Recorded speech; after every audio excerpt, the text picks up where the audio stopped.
Oh, thanks. Yeah, I've been better, but I definitely could have been worse. This is Marvel animation in the year 2025.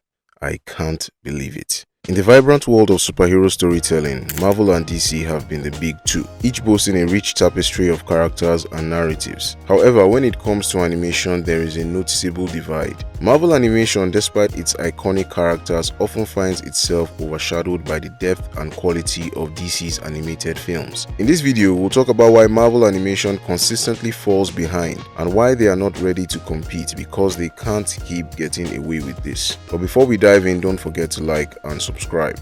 When I was a boy, the very first superhero animated show I watched was Spider-Man the Animated Series, and while I enjoyed it, it never really left a long-lasting impression on me. It wasn't until I saw DC's Justice League and Justice League Unlimited that I truly understood the greatness of what these stories could be. It had its own style, it was mature, it was well written, and it introduced me to the beautiful animation of Bruce Timm. Working together, we saved the planet. And I believe that if we stayed together as a team, we would be a force that could truly work for the ideals of peace and justice. What? Like a bunch of super friends?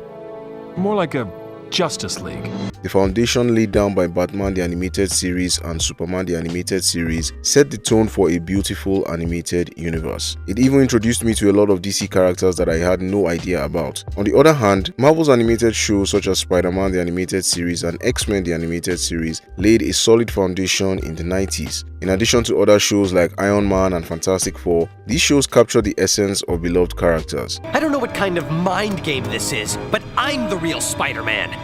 The real Peter Parker. Yet they often struggled with inconsistent animation quality and storytelling depth. Even though fans loved these shows, many felt the narratives lacked the emotional weight and complexity found in DC's animated features. The biggest strength for Marvel animation for me personally was the variety. They all had their own distinct style and their own worlds with different takes on Marvel characters. My biggest gripe with Marvel animation is that they always seem to be a step behind, with animation being treated with little regard, almost as if they were not ready to compete. DC, on the other hand, has consistently delivered animated masterpieces. Films like Batman Mask of the Phantasm and Justice League The Flashpoint Paradox showcase not only stunning animation, but also intricate storytelling that connected with audiences of all ages. DC's ability to explore darker themes and character development set it apart, creating a rich emotional landscape that Marvel has yet to fully embrace in its animated projects. All I've ever wanted to do is kill him. A day doesn't go by when I don't think about subjecting him to every horrendous torture he's dealt out to others, and then end him. Aw, so you do think about me. But if I do that, if I allow myself to go down into that place, I'll never come back. In the 2000s, it seemed like Marvel was steering the ship in the right direction with shows like X-Men Evolution, Spectacular Spider-Man, Wolverine and the X-Men, Fantastic Four, and the Avengers. They even ventured into the anime space with Blade, the X-Men, and Iron Man. They were mature, they were vibrant, they provided different takes on these classic characters, and they all had a stylistic approach to animation. It felt like Marvel had something to give them a solid foundation for the future. Unfortunately, these shows never seemed to last beyond 2 seasons, except for X-Men Evolution. There was always some reason why these shows never lasted: inconsistent airtime, financial backing, and the impending sale to Disney. With Disney acquiring Marvel, you would think that we would be introduced into a glorious future with great shows and a potential for something on the level of Bruce Timm and Paul Dini's universe. Wrong. One could even make a case that Marvel animation became completely irrelevant with the sale to Disney. MCU synergy and homogeneity took the entire soul from Marvel's animation. From Ultimate Spider-Man to Guardians of the Galaxy, everything was made in the image of the MCU. Ever since Disney acquired Marvel, animation has been a non-factor in the Marvel universe. Ask yourself, before the 2020s, when was the last truly great Marvel animation that you watched? And no, Into the Spider-Verse doesn't count. There was even a period where Marvel was just pumping out these Marvel Rising animations that were just terrible. I'm sorry, they garnered no interest from anybody and looked like a complete waste of time and resources. That whole era included another Spider-Man show that we don't talk about. While all this was happening, DC was just dominating the industry. Like, it was a complete era of domination. From the 90s to like the late 2010s, Marvel could not even step to the plate when it came to animation. I mean, just look at the catalog. Flashpoint, Under the Red Hood, Justice League Doom, Crisis on Two Earths, Superman vs. the Elite, a legacy of excellence. Not only were these movies entertaining, but the replay value is also incredible. DC's animated features frequently explored the complexities of heroes and villains, explored motivation, struggles, and growth. A very underrated aspect of why Marvel animation was never in the running is the voice acting. People need to understand that once you can develop a recognizable voice for a character, it sticks in the mind of the viewer. Don't worry about me. You're needed out there. DC had Kevin Conroy, Mark Hamill, Carl Lumbly, Tim Daly, George Newbern, Susan Eisenberg, and many others. I don't even need to say who these people played because they became iconic with those roles.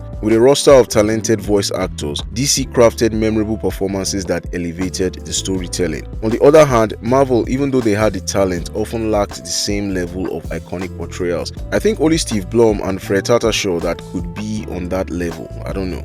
Now, I know that it's not the fault of the creatives because a lot of decisions made by the suits influenced a lot of issues behind Marvel animation. They didn't care enough, the studios didn't care enough, and the ripple effects were catastrophic. After a decade of MCU dominance, Marvel decided to revitalize their animation division with a new division called Marvel Animation in 2021. I want you all to see what this division has produced so far. What you see on your screen is just my God. Who are the people making the decisions at Marvel?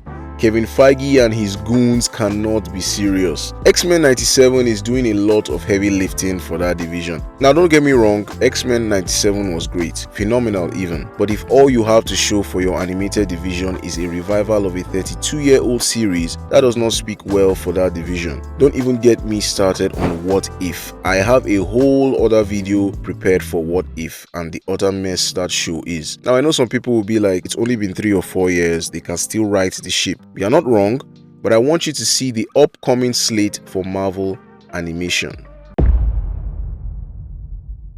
I mean, Marvel Zombies. You could have had a lineup of Hulk, Fantastic Four, Ghost Rider, maybe even a more serious Thor. Like, imagine a Hulk animated series with great animation that adapts the Immortal Hulk storyline. But we have Eyes of Wakanda and Marvel Zombies. You know, I was just thinking to myself the other day, I really need a series about Marvel Zombies. I'm dying for it. I'm craving it. If this is Marvel's idea of an animated division, then they are just not ready to compete. I'm sorry. Look at the quality of their animation. What is this aversion to regular 2D animation? Why must everything be these cel-shaded 3D models? The best animation from Marvel in recent times is Moon Girl, and it's saying a lot that your major projects under the main banner have such mediocre animation. Your Friendly Neighborhood Spider-Man just dropped, and this is what it looks like. Strictly from an animation standpoint, I'm not a fan of this style, but maybe people will like it. Who knows? I can only speak for me. If the future of Marvel animation is 3D cel-shaded animation of characters no one cares about, then they just don't care about competing at all.